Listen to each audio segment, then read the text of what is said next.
गजा में जारी मजालिम की सिर्फ मजम्मत काफी नहीं बल्कि इस बर्बरियत को फौरी तौर पर रुकना चाहिए। लबनान में इसराइली जारहियत खित्ते में बड़ी जंग का खतरा बढ़ गया है। वज़ीर-ए-आज़म शहबाज शरीफ का अक़वाम मुत्तहिदा की जनरल असम्बली से खिताब, कहा गजा के अलमनाक सानहे ने इंसानियत को हिला कर रख दिया है। फलस्तीन की तरह मकबूजा कश्मीर के लोग भी अरसे से आज़ादी की जिद्दोजहद कर रहे हैं।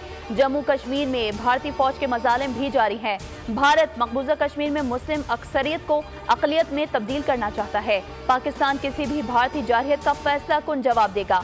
खित्ते में अमन के लिए भारत को मकबूजा कश्मीर में यकतरफा इक़दाम खत्म करना होंगे।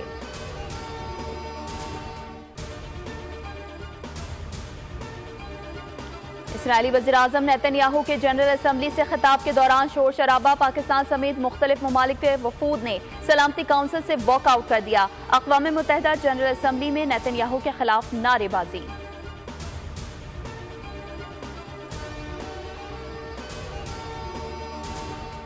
और IMF की जानिब से पैकेज मंजूरी के बाद पहली किस्त मिल गई। IMF से $7 अरब के कर्ज की पहली किस्त $1 अरब 2 करोड़ 69 लाख स्टेट बैंक को मुंतकिल हो गए। पहली किस्त की रकम स्टेट बैंक के ज़रिए मुबादला के ज़खायर में 3 अक्टूबर के डाटा में शामिल होंगे।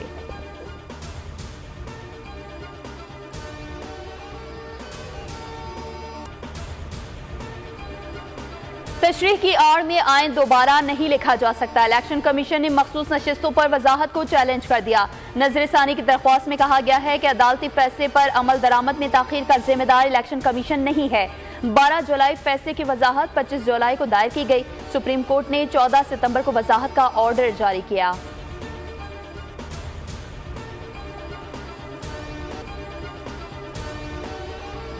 पाकिस्तान तहरीक इंसाफ ने रावलपिंडी में जलसे के लिए दायर दरख्वास्त वापस ले ली। बानी पीटीआई ने रावलपिंडी जलसे के लिए दायर दरख्वास्त वापस लेने की हिदायत की थी।